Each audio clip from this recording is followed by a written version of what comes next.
നമുക്ക് ഏവർക്കും സുപരിചിതമായിട്ടുള്ള ഒരു അസുഖമാണ് ഡയബറ്റിക് എന്ന് പറയുന്നത്. ഇന്ന് കൂടുതൽ ആളുകളും ഡയബറ്റിക് മൂലം ബുദ്ധിമുട്ടുകൾ അനുഭവിക്കുന്നവരാണ്. എന്താണ് ഇതിന്റെ കാരണങ്ങൾ, എന്താണ് ഡയബറ്റിക്, അതുപോലെ തന്നെ എങ്ങനെയാണ് നമുക്ക് ഡയബറ്റിക് കൺട്രോളിൽ വരുത്താം എന്നുള്ള കാര്യങ്ങളൊക്കെ ഇന്ന് നമുക്ക് നോക്കാം. നമ്മുടെ ശരീരത്തിന് ഹാൻഡിൽ ചെയ്യാൻ പറ്റുന്നതിനേക്കാൾ കൂടുതൽ ഗ്ലൂക്കോസ് അല്ലെങ്കിൽ ഷുഗറിന്റെ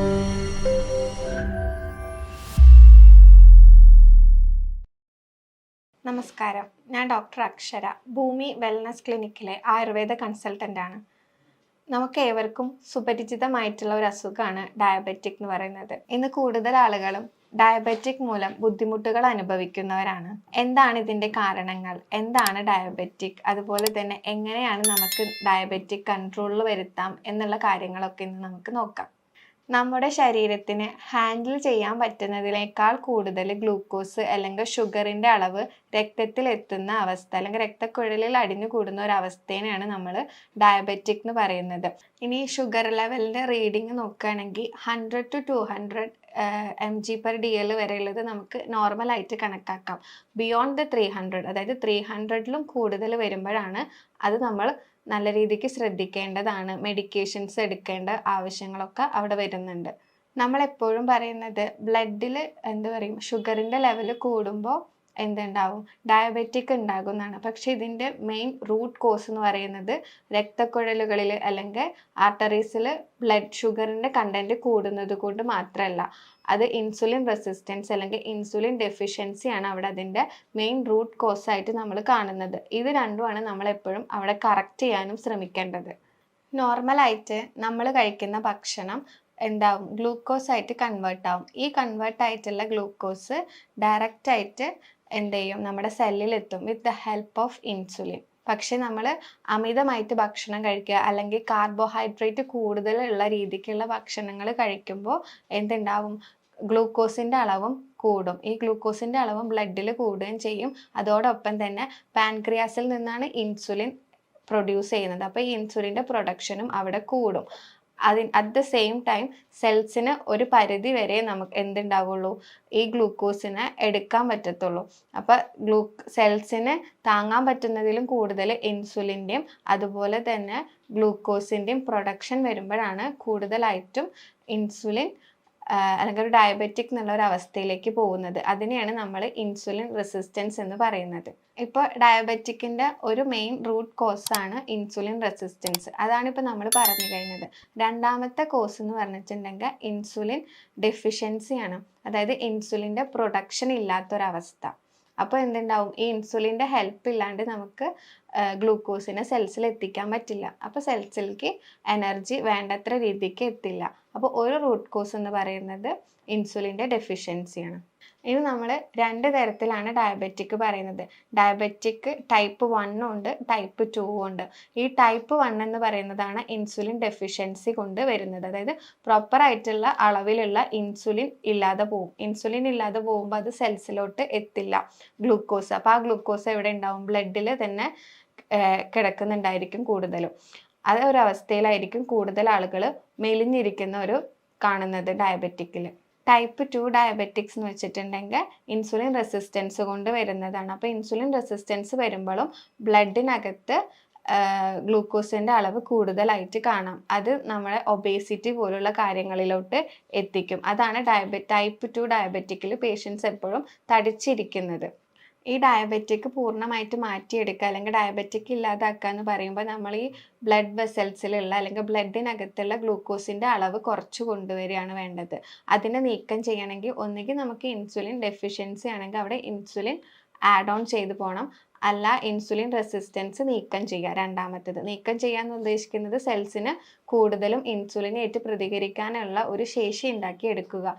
ഇത് രണ്ടുമാണ് മെയിനായിട്ട് നമ്മൾ ഇതിൽ ചെയ്യേണ്ടത്.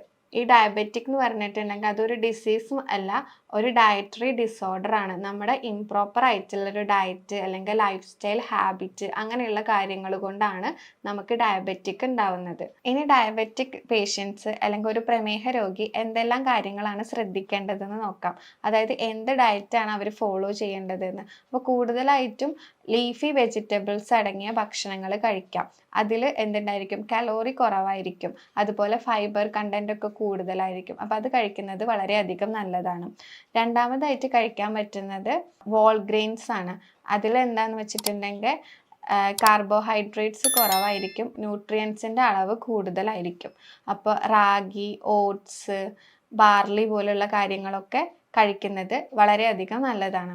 മൂന്നാമതായിട്ട് കഴിക്കേണ്ടത് ബെറീസ് ആണ്. ബെറീസ് എന്ന് വെച്ചിട്ടുണ്ടെങ്കിൽ സ്ട്രോബെറി, റാസ്ബെറി, ബ്ലൂബെറി പോലെയുള്ള ഫ്രൂട്ട്സ് കഴിക്കുന്നതും വളരെയധികം നല്ലതാണ്. ഇത് ഓക്സിഡേറ്റീവ് സ്ട്രെസ് കുറയ്ക്കും നമ്മുടെ ശരീരത്തിലെ. അതും ഡയബറ്റിക്കിനെ കൺട്രോൾ ചെയ്യാനും ഹോർമോൺ ബാലൻസിനൊക്കെ വളരെയധികം നല്ലതാണ്. അടുത്തതായിട്ട് ഫ്രൂട്ട്സ് ആണ്. പലർക്കും ഉള്ള സംശയമാണ് ഫ്രൂട്ട്സ് കഴിക്കാൻ പറ്റുമോ എന്നുള്ളത്. അപ്പോൾ ഫ്രൂട്ട് ജ്യൂസ് കഴിക്കുന്നതിനേക്കാളും ഏറ്റവും ബെറ്റർ ഫ്രൂട്ട്സ് കഴിക്കുന്നതാണ്. കാരണം ഫ്രൂട്ട് ജ്യൂസിലാകുമ്പോൾ ഫൈബറിൻ്റെ കണ്ടന്റ് കുറവായിരിക്കും. ഫ്രൂട്ട്സിൽ തന്നെ ഏറ്റവും കൂടുതൽ പ്രിഫർ ചെയ്യേണ്ടത് സിട്രസ് അടങ്ങിയിട്ടുള്ള ഫ്രൂട്ട്സ്, നാരങ്ങ പോലുള്ള സംഭവങ്ങളൊക്കെയാണ് കഴിക്കുന്നത് നല്ലതായിരിക്കും. ചക്ക, മാങ്ങ പോലുള്ള നല്ല ഫ്രക്ടോസ് കണ്ടന്റ് കൂടുതലുള്ള ഫ്രൂട്ട്സ് കഴിക്കുന്നത് അളവ് കുറയ്ക്കുന്നതും വളരെയധികം നല്ലതായിരിക്കും. അതുപോലെ തന്നെ കാർബോഹൈഡ്രേറ്റ് കുറവുള്ളതും പ്രോട്ടീൻ കൂടുതലുള്ളതും ഫാറ്റ് കൂടുതലുള്ളതുമായിട്ടുള്ള ഭക്ഷണങ്ങൾ, ഫാറ്റ് എന്ന് വെച്ചിട്ടുണ്ടെങ്കിൽ നല്ല കൊളസ്ട്രോൾ ഉണ്ടാകുന്ന രീതിക്കുള്ള ഭക്ഷണങ്ങൾ ആഡ് ചെയ്യുന്നതും നല്ലതാണ്. അതായത് ഈ നട്ട്സിലൊക്കെ ഈ പറഞ്ഞ ഒരു കാറ്റഗറിയിൽ വരുന്നതാണ്. പീനട്ട്, നിലക്കടല, ആൽമണ്ട്, അതുപോലെ പംകിൻ്റെ സീഡ്, മത്തക്കുരു, അങ്ങനെയുള്ള സംഭവങ്ങൾ നമുക്ക് സ്നാക്സ് ആയിട്ട് കഴിക്കാം. അത് കഴിക്കുമ്പോഴും അമിതമായ അളവിൽ കഴിക്കാൻ പാടില്ല. നമ്മുടെ ഉള്ളം കൈയിൽ കൊള്ളുന്ന ഒരു പിടി അത് കഴിക്കുന്നതായിരിക്കും എപ്പോഴും ബെറ്റർ. അപ്പോൾ സ്നാക്സ് ഒക്കെ ആയിട്ട് എപ്പോഴും ഇതുപോലെയുള്ള നട്ട്സ് ചൂസ് ചെയ്യുന്നത് വളരെയധികം നല്ലതാണ്. രാത്രിയിൽ ഏറ്റവും കൂടുതൽ സാലഡ്സ് കഴിക്കാൻ പ്രിഫർ ചെയ്യുക. അതും ഒരു 7 മണിക്കുള്ളിൽ തന്നെ നമ്മുടെ ഡിന്നർ കഴിയുന്ന രീതിക്ക്. അപ്പോൾ സാലഡ്സിൻ്റെ ഉപയോഗം കൂടുന്നത് വളരെയധികം നല്ലതാണ്. അതിൽ ഒരുപാട് ഫൈബർ കണ്ടൻറ്റും ആൻറ്റി ഓക്സിഡൻസ് ഒക്കെ ഉണ്ട്. ഈ കഴിക്കുന്ന സാലഡ്സിൽ തന്നെ കുക്കുംബറും ഒണിയൻ്റെ കണ്ടന്റ് കൂട്ടുന്നതൊക്കെ വളരെയധികം നല്ലതാണ്. കുറേ പഠനങ്ങൾ തെളിയിച്ചിട്ടുണ്ട്. അതായത് ഒണിയൻ്റെ ഉപയോഗം, അതായത് ഉള്ളി ഉപയോഗിക്കുന്നത് ഡയബറ്റിക്കിനെ കുറയ്ക്കുന്നുണ്ട് എന്നുള്ള രീതിക്ക്. ഇനി എന്തെല്ലാം ഭക്ഷണങ്ങളാണ് ഇതിൽ ഒഴിവാക്കേണ്ടതെന്ന് നോക്കാം. ഒറ്റ വാക്കിൽ പറയുകയാണെങ്കിൽ ഹൈ ഗ്ലിസറീമിക് ഇൻഡെക്സ് വരുന്ന ഭക്ഷണങ്ങൾ പൂർണ്ണമായിട്ടും ഒഴിവാക്കുക. അതായത് വൈറ്റ് റൈസ്, ബ്രെഡ്, പിന്നെ ഈ മണ്ണിനടിയിൽ ഉണ്ടാവുന്ന കിഴങ്ങ് വർഗ്ഗങ്ങളില്ലേ, പൊട്ടാറ്റോ അല്ലെങ്കിൽ മധുരക്കിഴങ്ങ് പോലെയുള്ള കാര്യങ്ങൾ, അതെല്ലാം നമുക്ക് ഒഴിവാക്കേണ്ടതാണ്. റിഫൈൻഡ് ഓയിൽസ് അല്ലെങ്കിൽ ജങ്ക് ഫുഡ്സ്, പിന്നെ ആഡഡ് ആയിട്ടുള്ള ഷുഗർ, ഇങ്ങനെയുള്ള കാര്യങ്ങളൊക്കെ നമ്മൾ പൂർണ്ണമായിട്ടും ഒഴിവാക്കുക. അതുപോലെ തന്നെ നമ്മൾ ശ്രദ്ധിക്കേണ്ട മറ്റൊരു കാര്യമാണ് രാവിലെ എഴുന്നേറ്റിട്ട് 1 ഹവറിൻ്റെ ഉള്ളിൽ തന്നെ നമ്മൾ നമ്മുടെ ഭക്ഷണം കഴിക്കാൻ ശ്രമിക്കുക. അങ്ങനെ കഴിച്ചിട്ടില്ല എന്നുണ്ടെങ്കിൽ നമ്മുടെ വയറ്റിൽ അസിഡിറ്റി പോലെയുള്ള കാര്യങ്ങൾ വന്നിട്ട് മറ്റുള്ള അസുഖങ്ങളിലോട്ടും ലീഡ് ചെയ്ത് പോകും. ഇനി നമുക്ക് ഡയബറ്റിക് ഉണ്ടെന്ന് നമ്മൾ തിരിച്ചറിഞ്ഞു കഴിഞ്ഞാൽ ആദ്യത്തെ ഒരു 3-4 മാസങ്ങളിൽ നമ്മൾ മിൽക്ക് പ്രൊഡക്റ്റിൻ്റെ ഉപയോഗവും ഉപയോഗിക്കാതെ ഇരിക്കുന്നതായിരിക്കും ഏറ്റവും നല്ലത്. ഇനി നമുക്ക് കുറച്ച് ഹോം റെമഡീസിലേക്ക് പോവാം. ഹോം റെമഡീസ് പറയുകയാണെങ്കിൽ നമുക്കറിയാം ഉലുവ ഒരു പിടി എടുത്തിട്ട് നമ്മൾ തലേ ദിവസം വെള്ളത്തിലിട്ട് വെക്കുക.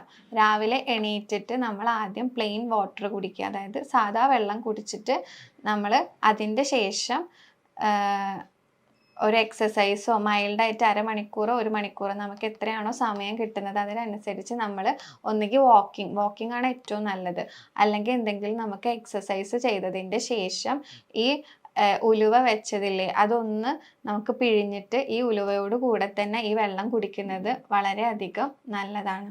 അതുപോലെ തന്നെ നെല്ലിക്ക വെച്ചിട്ട് നമുക്ക് ജ്യൂസ് അടിക്കാം. ഉപ്പും പഞ്ചസാര അങ്ങനെയുള്ളതൊന്നും തന്നെ ഇടാതെ നെല്ലിക്ക വെച്ചിട്ട് ജ്യൂസ് അടിച്ചിട്ട് അതിലൊരു സ്പൂണ് മഞ്ഞൾ അല്ലെങ്കിൽ 1/2 സ്പൂണ് മഞ്ഞൾ ഇട്ടിട്ട് നമുക്ക് കഴിക്കുന്നതും വളരെ എഫക്റ്റീവാണ്. ഒന്നുകിൽ ഇത് നമുക്ക് നൈറ്റിൽ കഴിക്കാം, അല്ലാന്നുണ്ടെങ്കിൽ മോർണിംഗിൽ കുടിക്കുന്നതും വളരെയധികം നല്ലതായിരിക്കും. അതുപോലെ തന്നെ തുളസി, ഇഞ്ചി, കറുകപ്പട്ടയൊക്കെ ഇട്ടിട്ട് നമുക്ക് ചെറിയതായിട്ട് ചായ ഉണ്ടാക്കുന്നത് പോലെ ഉണ്ടാക്കുക. അതായത് ചായപ്പൊടിക്ക് പകരം തുളസി, ഇഞ്ചി, കറുകപ്പട്ടയുടെ പൊടിയൊക്കെ ഇട്ടിട്ട് വെള്ളം തിളപ്പിച്ചിട്ട് അത് 1 ഗ്ലാസ് കുടിക്കുന്നതും വളരെയധികം നല്ലതായിരിക്കും. അതുപോലെ തന്നെ ഇളം ചൂടുള്ള വെള്ളത്തിൽ ചെറുനാരങ്ങ പിഴിഞ്ഞിട്ട് ചിയാ സീഡ്സ് ആഡ് ചെയ്തിട്ട് മോർണിംഗിൽ കഴിക്കുന്നതും വളരെയധികം നല്ലതാണ്. അതുപോലെ തന്നെ ധാരാളം യോഗ പോസ്ചറുകൾ അല്ലെങ്കിൽ യോഗാസനങ്ങളും ഉണ്ട്. നമുക്ക് മെഡിറ്റേഷൻസിലൂടെയൊക്കെ നമുക്ക് ഈ ഡയബറ്റിക് കൺട്രോൾ ചെയ്ത് കൊണ്ടുവരാൻ പറ്റും. ട്വിസ്റ്റിംഗ് പോസ്ചറുകൾ എല്ലാം തന്നെ ഇതിൽ വളരെയധികം സഹായിക്കും. അതായത് അർദ്ധ മത്സ്യാസനം, വക്രാസനം പോലുള്ള യോഗ പോസ്റ്റേഴ്സ് ചെയ്യുന്നതും വളരെയധികം എഫക്റ്റീവാണ്. ആയുർവേദത്തിൽ ഇതിനെ പ്രമേഹം അല്ലെങ്കിൽ മധുമേഹം പോലുള്ള കണ്ടീഷൻസ് ആയിട്ടാണ് നമ്മൾ പറയുന്നത്. അപ്പോൾ ഇത് പൂർണ്ണമായിട്ട് മാറ്റാൻ പറ്റില്ലെങ്കിലും നമുക്കൊരു പരിധി വരെ കൺട്രോളിൽ കൊണ്ടുവരാവുന്ന ഒരു ഡിസീസ് ആയിട്ടാണ് നമ്മൾ ആയുർവേദത്തിൽ ഇതിന് പറയുന്നത്. അതിന് വേണ്ടിയിട്ട്, അതായത് ഈ ഡയബറ്റിക് കൺട്രോളിൽ വരുത്തുന്ന രീതിക്കുള്ള ധാരാളം മെഡിസിൻസും ട്രീറ്റ്മെൻറ്റും ആയുർവേദത്തിൽ അവൈലബിൾ ആണ്. ഈ പറഞ്ഞ കാര്യങ്ങളിൽ എന്തെങ്കിലും സംശയം ഉണ്ടെങ്കിൽ താഴെ കാണുന്ന നമ്പറിൽ നിങ്ങൾക്ക് കോൺടാക്റ്റ് ചെയ്യാവുന്നതാണ്. അടുത്തൊരു വീഡിയോ ആയിട്ട് വീണ്ടും കാണാം. Thank you.